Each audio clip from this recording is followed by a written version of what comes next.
وذكر فإن الذكرى تنفع المؤمنين.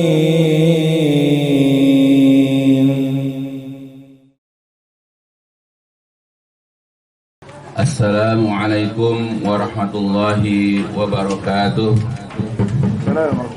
Innal hamdalillah nahmaduhu wa nasta'inuhu wa nastaghfiruh wa na'udzu billahi min shururi anfusina wa sayyiati a'malina may yahdihillahu fala mudhillalah wa may yudlil fala hadiyalah. Asyhadu an la ilaha illallah wahdahu la syarikalah wa asyhadu anna Muhammadan abduhu wa rasuluh. Allahumma salli ala Muhammadin wa ala ali Muhammad kama sallaita ala Ibrahim wa ala ali Ibrahim innaka Hamidum Majid. Allahumma barik ala Muhammadin wa ala ali Muhammad kama barakta ala Ibrahim wa ala ali Ibrahim innaka Hamidum Majid. Amma ba'd. Fa inna asdaqal hadis kitabullah wa khairal hadi hadi Muhammadin sallallahu alaihi wasallam wa syarrul umuri muhdatsatuha fa inna kulla muhdatsatin bid'ah wa kulla bid'atin dhalalah wa kulla dhalalatin finnar. Alhamdulillah, di pagi yang cerah ini insyaallah kita akan sama-sama menjadi saksi atas pernikahan dari anak kita, ponakan kita, adik kita, yaitu dari keluarga Pardiat dan Laksono insyaallah. Dan tidak terasa usia kita ini sudah semakin senja dan anak-anak pun sudah mulai mencari pasangannya masing-masing. Insyaallah nanti kita akan sama-sama saksikan ya acara akad nikah dan sekaligus walimahnya.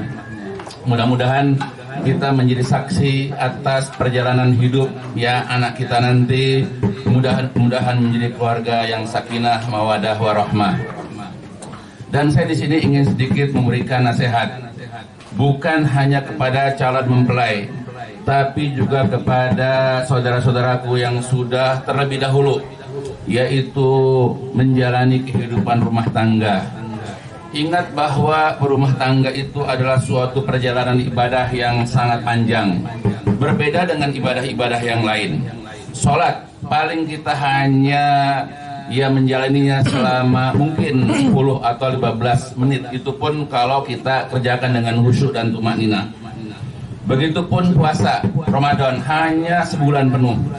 Kemudian haji atau umrah hanya beberapa waktu saja.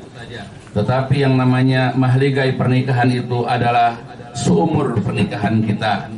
Maka hendaklah kita pertama kalau hendak menikah atau kita yang sudah menikah, luruskan niat kita bahwa kita menikah itu hanya dalam rangka menjalankan perintah Allah dan perintah Rasulullah Shallallahu Alaihi Wasallam, dan kita lakukan dengan penuh keikhlasan, bukan hanya sekedar karena kita malu masih jomblo atau kita takut dianggap sebagai orang yang tidak laku. Jangan kita salah niat. Kita melakukan suatu amal soleh termasuk pernikahan, yang pertama adalah harus niat ikhlas. Ya Rasulullah pernah mengatakan innamal a'malu binniyat wa innama likulli imri'in ma nawa. Al hadis. Jadi Nabi mengatakan innamal a'malu binniyat. Amal-amal itu tergantung dari niatnya. Kalau kita meniat melakukan sesuatu seperti pernikahan ini, niatnya untuk beribadah kepada Allah, kita ingin menanggap pahala sebanyak-banyaknya dengan melaksanakan kewajiban-kewajiban kita sebagai seorang suami, atau kalau wanita sebagai seorang istri, insya Allah jerih payah kita membina rumah tangga itu tidak akan sia-sia. Semua akan dihitung pahala, baik dari kita memberikan nafkah, kita berbicara, kita mendidik dan seterusnya, itu akan mendapatkan pahala-pahala kebaikan. Begitupun bagi seorang istri, ketika dia melayani suaminya, memasak, menyediakan makanan, juga kemudian mencuci pakaian dan seterusnya, juga akan mendapatkan pahala.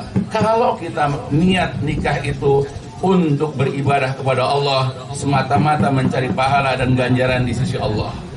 Karena innamal a'malu bin, amal-amal itu tergantung niat. Makanya apa yang kita niatkan ketika kita hendak menikah? Karena setiap orang itu hanya akan mendapatkan sesuai dengan apa yang diniatkan.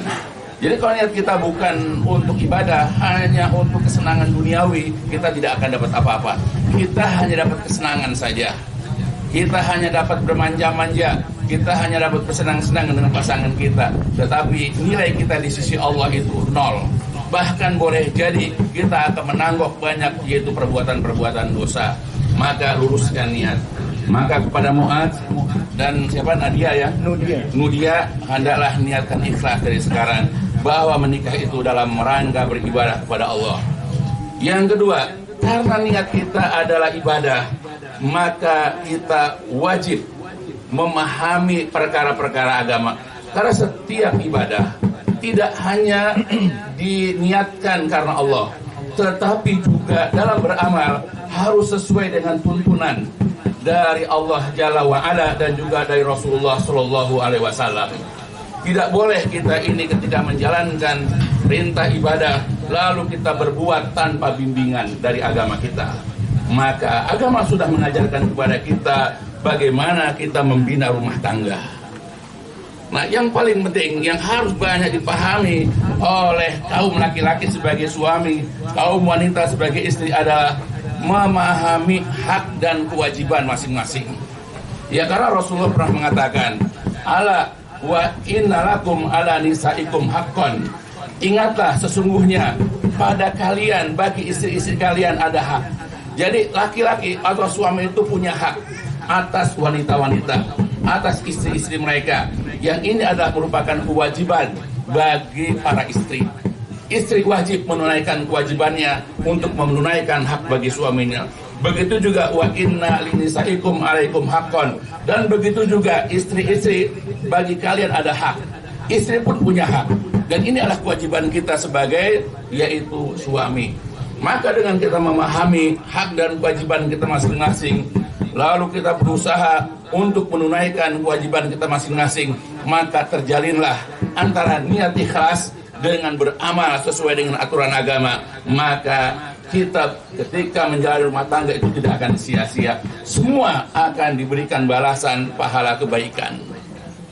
Maka sebab itu, ketika kita ini memahami hak dan kewajiban, maka wajib bagi laki-laki dan perempuan untuk memahami agama.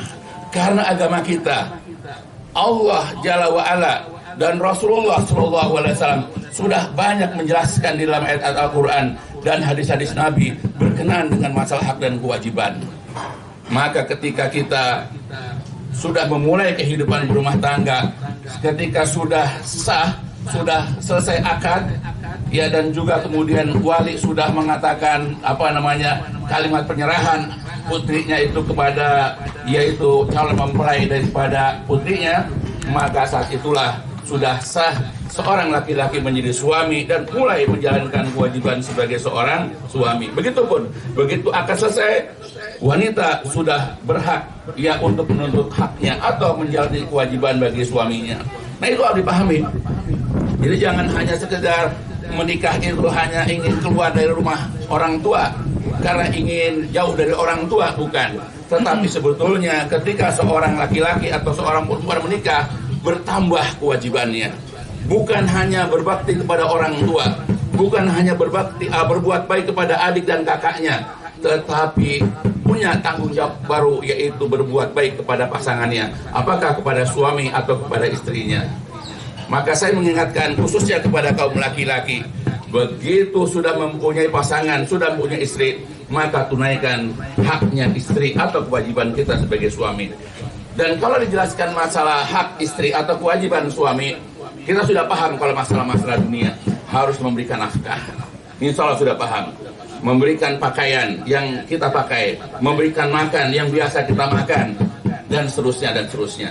Nah, yang banyak dilupakan oleh kaum laki-laki ketika dia menyerahkan yaitu gajinya, dia menyerahkan nafkahnya, dianggap bahwa kewajiban sudah selesai. Padahal itu belum. Karena kewajiban yang paling pokok yang banyak dilupakan oleh kaum laki-laki itu adalah mendidik istri. Ya, dan ini dicantumkan dalam ayat Al-Quran, dan ini juga disebutkan dalam banyak hadis. Allah Subhanahu wa taala pernah berfirman dalam Quran surat At-Tahrim, A'udzu billahi minasyaitonir rajim. Ya ayyuhalladzina amanu qu anfusakum wa ahlikum naran. Wahai orang-orang yang beriman, ku jagalah anfusakum, diri kalian, dan juga keluarga kalian dari api neraka. Jadi kewajiban yang paling pokok yang harus dilakukan, dan sayangnya banyak dilupakan oleh kaum laki-laki atau kaum suami, adalah menjaga keluarganya. Siapa keluarga? Yang pertama adalah istri. Ketika sudah punya anak, maka anaknya. Dari apa? Dari api neraka. Dan itu tidak hanya sekedar kita berikan makan, bukan hanya berikan minum, memberikan tempat tinggal atau pakaian, bukan hanya itu. Tapi yang paling pokok adalah bagaimana menjaga istri kita dari neraka. Dan ini tidak boleh tidak adalah dengan cara menyuruh dan melarang. Menyuruh untuk beribadah kepada Allah, menyuruh sesuai dengan perintah Allah dan perintah Rasul, dan kemudian kita larang mereka, istri-istri kita, dari apa yang dilarang oleh Allah dan juga Rasulullah SAW. Makanya para sahabat ketika menjelaskan surat tadi, surat At-Tahrim, yang qu anfusakum wa ahlikum naran, ya mereka mengatakan alimu ahlikum khairan, ajarkan kebaikan-kebaikan kepada keluarga kalian. Begitupun Rasulullah bersabda dalam hadis, istawsu binisa'i khairan, hendaklah senantiasa kalian memberikan nasihat, memberikan wasiat kepada istri-istri kalian. Maka kewajiban mu'az nanti setelah menikah adalah dengan sabar mendidik istri nanti, memberikan pengajaran, mengajarkan ini, mengajarkan itu sebagaimana yang diajarkan oleh Allah dan juga Rasulullah SAW. Kemudian melarang, ya dengan larangan-larangan yang sesuai dengan apa yang diajarkan oleh Allah dan juga Rasulullah SAW, dengan lemah lembut, dengan kasih sayang, ya karena kita cinta kepada dia tidak hanya sebatas di dunia, tapi kecintaan kita mudah-mudahan bisa tetap ya mengumpulkan kita nanti di dalam surganya. Nah, ini tidak boleh tidak seseorang suami itu bisa mengajarkan, apakah menyuruh atau melarang. Tidak boleh tidak seorang suami itu harus memahami agama. Tidak mungkin seorang suami bisa menjaga istrinya dari api neraka kalau dia tidak memahami agama. Bahkan kebanyakan suami malah menjerumuskan istrinya ke dalam neraka, atau membiarkan istrinya masuk ke dalam neraka dan dia tidak peduli. Misal, dia akan biarkan istrinya keluar rumah tanpa menutup aurat. Dia biarkan istrinya yaitu bertetangga untuk menggibah ini, menggibah itu, dan seterusnya. Maka kalau seorang suami memahami agama, maka dengan lemah lembut dia akan menasihati istrinya agar tidak melakukan perbuatan tersebut. Nah, kalau seandainya juga suami memahami kekurangannya, dia itu tidak memahami agama dengan baik, maka ajaklah istrinya itu untuk menghadiri kajian-kajian, mendatangi kajian-kajian, belajar bersama-sama dengan suami, ya supaya dia memahami agama. Karena kalau pasangan kita memahami agama dengan baik, maka insya Allah akan mudah untuk dinasihati. Nah itu. Nah kemudian seorang istri hendaklah juga menunaikan kewajiban-kewajiban, memenuhi haknya suami. Di antaranya adalah mematuhi suami ketika diperintah, tapi dalam perkara-perkara ma'ruf. Innama ta'ah fil ma'ruf. Ketaatan itu hanya dalam perkara-perkara ma'ruf. Menyenangkan apabila dilihat. Ya, kemudian menjaga kemuliaan atau kehormatannya ketika suami sedang bepergian atau sedang pergi.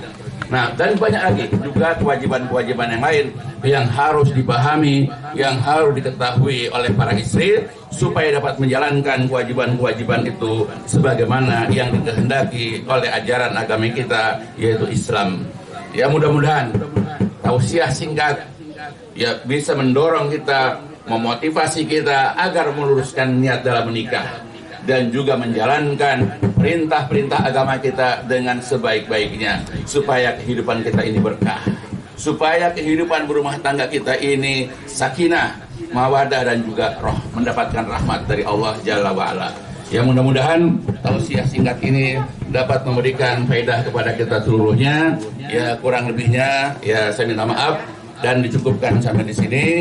Ya kalau nanti barangkali ya kita ada pertemuan lagi ya untuk menjelaskan lebih rinci, insya Allah. Karena kebetulan yang hadir di sini juga orang-orang yang saya kenal, orang-orang yang memang ya saya juga rindu sama mereka. Baik, itu yang disampaikan dan dicukupkan sampai di sini.